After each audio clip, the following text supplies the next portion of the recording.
नमस्कार मित्रांनो, स्वागत आहे आमच्या यूट्यूब चॅनलला। आता व्हिडिओ तर मीच काढते मित्रांनो। यांना किती सांगितलं तरी हे लोकांना काय व्हिडिओ काढणं होत नाही, त्याच्यामुळे सुट्टी असते मला त्या दिवशी मी व्हिडिओ काढण्याचा प्रयत्न करते। तर आपल्याला एक कमेंट होती की बंदिस्त शेळी पालनासाठी कोणती शेळी चांगली आहे ताई। आता मित्रांनो मला त्यातले एवढं काही नॉलेज नाही आहे, म्हणजे जेव्हा वातावरणात जी सूट होईल ना ती, पण त्याच्यामध्ये पण बीटल उस्मानाबादी हे शेळ्या म्हणजे चांगले आहेत बरं का। इथं पण त्यांची फटाफट होते तशी, वर्षातून 2 इथं होत आहेत आणि पिल्लं मोठी मोठी होत आहेत असं नाही त्यांचं। आणि गावरान शेळ्यांचं कसं पिल्लं लवकर वाढते नाही, फटाफट बारीक राहतात, हा फरक आहे। तर बघा तुम्ही बिट्टल वगैरे असं बघा, आणि मेनली कसं आता तुम्ही कुठून बिलॉंग करता त्याच्यानुसार बघा, आपल्या वातावरणात सूट करणाऱ्या अशा शेळ्या घ्या तुम्ही। आणि घेताना काय करायचं मित्रांनो, आता आम्ही आमची लक्षी आणली होती ना, त्यांच्या शेळ्या कशा होत्या, बंदिस्त होत्या, म्हणजे त्यांचं पाळणं जे होतं ते बंदिस्त शेळी पालनच होतं। तर मग आम्हाला काय वाटलं नाही, ती आणली ती बांधून असायची, तिला जास्त काय तिने त्रास दिला नाही स्टार्टिंगपासूनच, एकदम शांत शेळी होती ती। आत्ता लय आगाव झाले, खूप त्रास देते, नाही तर आली तेव्हा खूप शांत होती, आता नुसती ह्याला मारू का त्याला मारू। तर बघा तुम्ही तुमच्या वातावरणाशी जुळवून घेणार आहे असं बघा, आणि जसं तुम्हाला जमल असं। तर आता आमची तर गावरान आहे, पण तुम्ही बिटलमध्ये ट्राय करा, ते त्यांचं उत्पादन चांगलं आहे आणि वाढ पण फटफट होते, शेळ्या पण मस्त असतात, त्या चांगल्या दिसतात। तर असं बघा तुम्ही, ठीक आहे। याच्यावर मी जास्त काय बोलू शकत नाही। यांना तर सांगते मी, काढत जा रे व्हिडिओ, काढत जा, आपला चॅनल एवढा मॉनिटाईज झाला आहे, तुम्हाला पैसे येतील, काढत जा व्हिडिओ। ऐकतच नाही। अरे टाईमच नाही भेटत।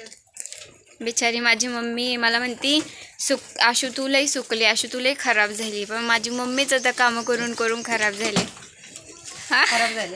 खराब झाली सगळी कामं आता तिला एकटीला करायला लागतात ना। त्यात मित्रांनो आता तुम्ही बोलसाल ही एक दिवस व्हिडिओ काढते, त्यात पण ही नुसती गारांनी सांगत राहते, पण कायच आता सांगायचं, जसं घराचं काम चाललंय ना, लोकांनी इतकं त्रास देणं स्टार्ट केलंय ना, म्हणजे कायच बोलायचं त्यांना आता। आणि जाऊ द्याच आता, त्यांना वाटतं की ते आपल्याला काही बोलतील ते आपण सहन करायचं, कारण आपल्या घराचं काम चाललंय, आणि आपण काय बोललं काय हे केलं का ते गावाला गोळा करून सांगणार की हे असं करतात, आम्हाला तसं करतात, आम्ही म्हणजे लोकांना किती त्रास देतो ते दाखवणार। पण आम्ही नुसतं शब्द जरी दुसऱ्याला बोललो तर लगेच अक्कल नाही, हे नाही, मोठ्यांपर्यंत न्यायचं नाही, असं नाही करायचं। अरे आम्ही कोणाकडे नाही नेलं ना, आता मला ह्या गोष्टीचा एक आनंद आहे बरं का। आम्ही आजपर्यंत आम्हाला म्हणजे मी व्हिडिओ टाकली बरं का, असं नाही की हे नाही, आम्हाला त्रास दिला, माझ्या आईच्या डोळ्यातनं पाणी काढलं, तेव्हा मी व्हिडिओ काढून टाकलेले आहेत।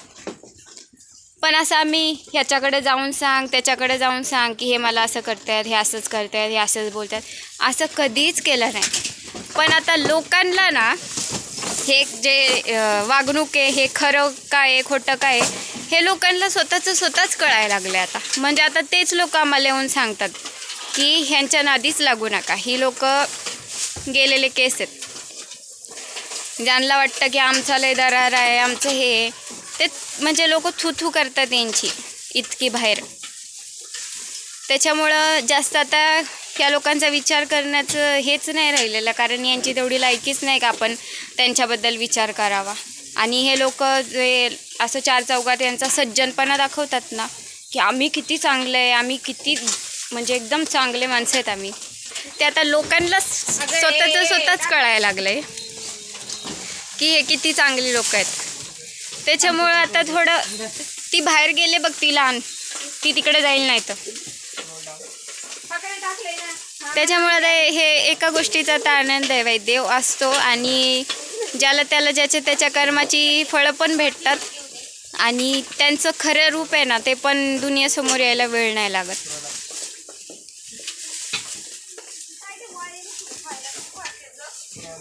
आता आता तुम्ही असं बोलू नका ही दरवेळेत आता कालच मी इतकं मला टेन्शन आलं की मम्मी माझी एकटीच असते घरी. आता भावाला पण घरी ठेवून घेते ती का मला एकटीला नको राहा बाबा सोबत, काय झालं काय नाही तर. त्याच्यामुळं तुम्ही म्हणसान ही दर व्हिडिओमध्ये सांगते असं. दर इथं म्हणजे असं झालं आहे ना, फक्त आमच्या 4 जणांची एक फॅमिलीला त्रास देण्यासाठी सगळे एकत्र आलेले आहेत. सगळे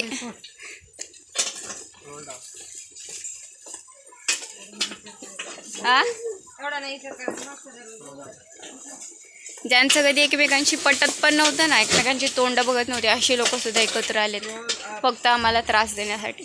तर बघू आता एक एक एक एक आम्ही कधीच कोणाला त्रास नाही दिला हा, मेनली असं सांगते मी कधीच. हा ग माझ्या मैत्रिणी लाडूची पाने न्यायच्यात ग मम्मी, तुला लक्षात आहे. मैत्रीण मला म्हणली का तुमच्याकडे आहेत ना आळूची पानं, मग मला घेऊन ये, मला न्यायचे. आळूची भाजी करायची का वड्या करायचं असं काहीतरी बोलली ती. न्यायच्यात. सकाळ लक्षात राहील का ग मम्मी? सकाळी तुम्ही अंधारात 6 वाजता जाते पप्पा. मग आता जाणून ठेवायला पाहिजे ना. परत मला डबा बिबा बनवायला लागतो. मम्मी यार तुला माझं सगळंच लक्षात राहतं ग. तुला आठवण येते ना माझी. हा काय करू आता, परिस्थिती आपल्याला उजाळायची म्हणल्यावर थोडंफार. हे बघ, घाव खाल्ल्याशिवाय देव पण येत नाही तसं बोलतात ना. पण तू लोकांचं टेन्शन घेत जाऊ नको. मी टेन्शन पण घेत नाही आणि मग मी तिथं ते जाण्याचं टाळते. बघन नाही तर मग त्यांना पाणी मारायला एखादा माणूस सांग. टेन्शन घेत जाऊ नको. एवढं सगळं चाललंय तुझ्यासाठीच चाललंय. तुझं स्वप्न होतं घर बांधायचं, हे करायचं ते करायचं, म्हणून कोण काय बोलतं याच्याकडे विचारच करत जाऊ नको. स्वप्न होतं खरं, गावाला गेलं ना मस्त कसं रिटायरमेंटचे जीवन यायचं चांगलं असं पॉशमध्ये घर बांधायचं होत आहे ना. मग आता हळूहळू लोकांचा काय विचार करायचा आहे. तू घर बांध, तुझं घर एकदम चकचक करून टाकीन बघ मी. आणि कसं म्हणजे गावाला आल्यावर आता तुम्ही लागले चांगले व्यवस्थित. पप्पांचं पण आता पहिल्यापासून दगदग जसं काम करते तसं त्यांना पण थोडंसं सुख भेटावा, थोडंसं रिटायरमेंट त्यांना पण भेटावा असं वाटतं. अजून आता घराच्या याच्यातून निघालो का बघू, मग त्यांना कामाला नाही पाठवलं, मग भले थोड्याशा पैशात घर चालवायचं व्हायला. लय दगदग केली, आराम असा नाही, थोडंसं फिरायचं आहे आम्हाला. अजून मी जन्माला आले तशी फिरलेच नाही, म्हणजे देवदर्शन असे कुठं केले नाही. जायचं द्वारका बिरका करायचं, सगळं करू आपण. तुझ्या सगळ्या इच्छा पुऱ्या करू. फक्त तू टेन्शन घेऊ नको. तुला जर काय झालं ना मम्मी, आम्ही खरेच रस्त्यावर आहे ग. एवढं मोठं घर असून पण रस्त्यावर आहे. नाही रस्त्यावर थोडं तुमची लाईफ सेफ करून जाते, नका टेन्शन घेऊ. तू जाऊच नको. हे बघ, जन्म आहे, त्या जन्मामध्ये जन्म मृत्यूचं चक्र चालू असतं. त्यामुळे एवढं असं आटकून नाही घ्यायचं. आणि एवढी तडफड झाली तुमच्यासाठी चालली, परत नको टेन्शन तुम्हाला. पण मित्रांनो, इतका लोकांनी त्रास दिला आहे ना. आता मला खरी सांगते, मला आता ही माझी दुसऱ्या सुट्टीला मी आले, पण आता मला इकडे यायची पण इच्छा होत नाही. असं वाटतं का नकोच, काय हे तोंड बघायला जायची यांची. पण हेच एक तोंड आहे जे बघायसाठी मला यायला लागतं. नाही तर पप्पा आणि बाल्या मला तिकडं पण भेटू शकतात. ते भेटतात. हेच एक तोंड आहे ज्याच्यासाठी इथपर्यंत यायला लागतं. मग आता मी फिरू शकत नाही ना. हे पण जरा सिस्टमेट करायचं, म्हणजे जास्त टेन्शन नाही. असं कप्पे करायचे आणि पुढं गावाने करायचे. एकदा खायला टाकलं मोकळेच असं सोडायचं. आणि लोक तोंडवर करून बोलतात संस्कार नाही, असं नाही, पुढं बोलत राहतात. म्हणजे यांचं सहन केलं का चांगलं, आणि यांचं सहन नाही केलं आपण उलट उत्तर दिलं का संस्कार चांगले नाही. तुम्हाला इतके चांगले संस्कार आहेत तर तुम्ही तसं वागा ना. कशाला जळकुटपणा दाखवता तुमचा. हां एवढं मोठं घर कशाला पाहिजे एवढ्याशा माणसांसाठी? तुम्हाला तुमच्याकडून पैसे मागून घर बांधले का? हां कष्टाचे आहेत आमचे. नाही तुमच्या भीक मागायला येतो का? एवढं बाहेर थोबाडवा हे करत चालत जाता. कष्टाचे आहेत, कष्टाचे. कोणाचे असं तो कमवतोय मग कधी तो पडन कधी मी त्याच्या चांगलं फेकन असं करून नाही केलेलं. आणि आपण कष्टाने आहे ना म्हणूनच आपण इतका म्हणजे स्मूथली चाललेलो आहे. आपण दुसऱ्याचं वाईट चितून चाललो असतो ना तर देवाने आपले पण लय हाल केले असते. आपण गावाला आलो होतो तेव्हा पप्पांचा जॉब गेला होता, आपण भाजी विकत होतो.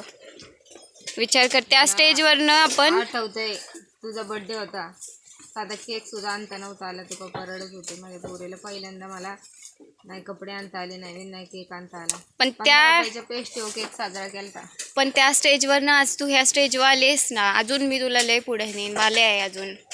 तू लोकांचा विचार करून फक्त टेन्शन घेऊन झुरू नको. काहीचे पण हाल होत होते माहिती आपल्याला. तेव्हा आलं का कोण? तेव्हा बोललं का यांच्या घरात जेवायला नाही रे, चला ह्यांना काहीतरी खायला देऊ? तेव्हा कोण नाही आलं. घराचं एवढं मोठं काय करे? तुम्हाला विचारलंय का कोणी? तुमचं ज्ञान कशाला पाजळता जिथं तिथं जाऊन? तुम्ही बांधले ना तुमची घरं तुम्हाला पाहिजे तशी. आम्ही येऊन बोललो का कशाला एवढं घर बांधायचं? होतं ना दुसरं. बोललो का येऊन? जिथं तिथं चालतात आपली तोंड उचलत. स्वतःचे कर्ज फेडा आधी. सोड रे. अरे मी रस्त्याने चालले तरी बोलते तेवढ्या गाड्यांची मालकी. अरे मला जसं परिस्थितीत राहायचे तसं मी राहते. मला जसं ॲडजस्ट करता येईल तसं करते. आता हे दोघं जण कामाला गेले, माझं काही बँकेत काम असेल काय असेल पर्सनल, मग मी जर पायी गेले. आमच्या इथनं मित्रांनो 3 किलोमीटर चालत जायला लागतं. तिथं सगळं बँक सगळं काही. इकडं गावात काहीच नाही दुकान लाईन, त्यामुळं 3 किलोमीटर चालत जायला लागतं. चालत गेलं तरी पोटात दुखतं, कोणाकडं लिफ्ट मागितली तरी पोटात दुखतं. हे लोक अशी कशी आहेत मला काय कळत नाही. मित्रांनो आता तुम्ही म्हणसाल ही दर व्हिडिओत गाऱ्यांनी सांगती, पण काय करायचं लोकांनी आम्हाला पार जगू का मरू असं करून सोडलं इथं. आणि एक तुम्हीच एक पर्याय आहे का तिथं आम्ही मन मोकळं करू शकतो. हा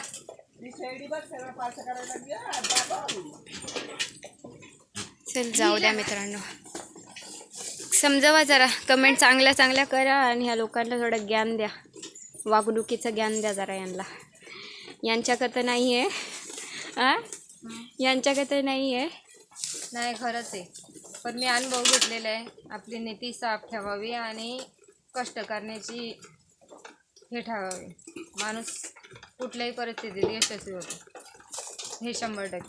हे जीवनाने चांगलं शिकवलं. तू आजपर्यंत कधीच कोणाचं वाईट चितलं नाही ना काय केलं. तुझ्या संग लोकांनी म्हणजे माझे जे वाईट वागले तरी मी बोलते देवा त्याचं भलं कर. म्हणूनच देव तुझं भलं करतो. एवढा विचार तू डोक्यात कायम ठेव. त्याच्यामुळं तुला ठेवते आता इथून पुढं तू लक्षात ठेव, कोण शिवाय देत आहे कोण काय देत आहे लक्षच नाही द्यायचं. ते त्यांच्याशिवाय त्यांनाच लागणार. लक्षच नाही देत. पण आती आता कधी कधी काय होतं, आती झालं ना कधीतरी ती त्यांची माती आहे ना, ती त्यांच्या डोक्यावर एकदा पडली ना का मग त्यांना थोडी अक्कल येईल. कधी कधी जाऊ दे ना, जास्त विचार नाही करायचा. जाऊ दे, चल सोड आता. मला सगळे बोलणार आहेत. तू एक रविवारची व्हिडिओ काढते, तू त्याच्यात पण गाऱ्यांनी सांगते. मित्रांनो काय करू, मी तिथे एवढा लांब राहते माझ्या मम्मीला सोडून. मी रात्रीची रडत झोपते. जसं मला असं टेन्शन येतं का माझी मम्मी एकटी आहे. नको टेन्शन घेत जाऊ. नाही मला मम्मी खरंच असं, मला मी त्याच्यासाठी जात नव्हते. इथल्या जवळच्या जवळ काम बघत होते तर तेवढं सुद्धा कोणी मदत नाही केली का लावावं जवळ. आणि थोबाड चालवायला तर सगळे असे पुढे येतात संस्कार नाही काढायला. यांना एवढे संस्कार होते तर देवा कसं वागतात रे हे लोक. जरा संस्काराने वागणं काय असतं शिकव त्यांना. आता एवढं लांब काम लागले तर मला मजबुरी आहे माझी. मला एवढं 45 किलोमीटर जायचं आणि यायचं 45 किलोमीटर नाही ना झेपणार. आधी सुकडी माझ्यापेक्षा सुकडी माझ्यापेक्षा तब्येत बारीक आहे तिची, त्यामुळे एवढं अपडाऊन नाही होणार. आणि त्यात मध्ये आता तिथं PGला राहून अजूनच तब्येत खराब झाली. असं सोपं वाटतं मम्मी घरात ठीक आहे मी सांगते हां चांगले आहे चांगले, पण बाहेर राहणं सोपं नाही अगं. तिचं ते कसलं मसलं जेवायचं. ठीक आहे, परिस्थिती सुधारायची आहे म्हणून मला माझी मजबुरी आहे तिथं राहणं. जर जवळच्या जवळ असतं ना, मी नसतेच राहिले. काय करायचं? काय पण ठीक आहे, सॅलरी चांगली आहे त्याच्यामुळं काय वाटत नाही. माझं म्हणणे असं होतं की आम्ही पूर्ण जीवन, आता माझं लहानपण सगळं मुंबईला गेलं, लग्न झालं ते पण 19 वर्ष मुंबईला गेले. मग मला गावचं जीवन हे करायचं होतं. मित्रांनो, मी बघितले ना गावची लोक, मग आता भरली का इच्छा? अरे पण माझं म्हणणे असं होतं की मी फ्रेश हवेमध्ये राहील. मी मुंबईला होते तेव्हा माझा सारखा दवाखाना चालू होता, तसं इथं आल्यावर काय आहे का एवढं? खरंच आहे, मम्मीला माझ्या महिन्याला 4 ते सलाईन असायची. इथं आल्यापासून तिला दवाखाना जसा नाहीच. ते आता हाताचं दुखत होतं तेवढंच, बाकी सलाईन बिलाईनचं तिला महिन्याला गरजच लागत नाही. म्हणजे किती माझं पार एवढं म्हणजे खायला प्यायला असून सुद्धा पण मी पार खराब झाली. आता जरा बरी आहे त्या मानाने. तेच लोकांना भगवानी झालंय मम्मी, म्हणून आपले मस्त राहत जा. मित्रांनो, तुम्ही पण हिला समजावा लोकांचा काय विचार करायचा आहे. कालच्या त्या दिवशी व्हिडिओ टाकली होती गाडीची. हा, ती मित्रांनो गाडी आता नव्हती घेतलेली तुम्ही, ऍक्च्युली त्याच्यावरचं ते त्याच्यावरचं लिहिलेलं नाही वाचलं तुम्ही. मी मम्मीचा तो फोटो मला खूप छान वाटला म्हणून तो टाकला होता, आणि त्याच्यावर लिहिलं होतं काहीतरी. तुम्ही ते नाही बघितलं, तुम्ही गाडी बघितली. ती गाडी 2 वर्ष झाली. नाही, मी ते मला जरा तुझी आठवण येत होती ना, म्हणून एक रील एडिट करून टाकली होती. तर गाडी वगैरे काय घेतलेली नाही, ती जुनीच गाडी आहे. 2 वर्ष झाली. 2 वर्षापूर्वीची गाडी आहे ती. पण फोटो किती छान आहे ना. सिम्प्लिसिटीतच ब्युटी असते. लोकांना काय ते सुंदरतेचा दिखावा करायचा. कसं मुंबईच्या धाकधुकी जीवनात आणि मेकअप चुकअप मधल्या जीवनापेक्षा साधं सिंपल राहायचं. तू तशीच लय मस्त दिसते. गावचं जीवन जगायचं होतं, कशी म्हणजे अनुभव घ्यायचा होता, पण इकडे येऊन वेगळाच अनुभव घेतला. जाऊ दे, चल आता 17 मिनिटचे व्हिडिओ झालेत. लोक बघतील का एवढी मोठी व्हिडिओ आपली? काय माहिती, 2 तास. नको. ठीक आहे मित्रांनो, चॅनलला नवीन असाल तर चॅनलला सबस्क्राईब करत जा. छान छान. आणि असं कुणीच बोलू नका की तू दर व्हिडिओमध्येच गाराणी सांगत राहते, बोलत राहते. आता मी मुद्दाम सांगणार. आता मी शब्द सांगणार कोण काय बोललं. आणि आता थोड्या दिवसांनी तर नावं पण घेणार आहात. म्हणजे हे जे यांचं सज्जनपणा दाखवतात ना, हे यांचं खरं रूप आहे ना, हे पुरं गावाला कळेल, समाजात कळेल जरा. नाही, कशाला मरू दे. याला बोलव त्याला बोलव करून आपली गाराणी सांगतात, मग आपण पण सांगितलं पाहिजे ना. असं करणार.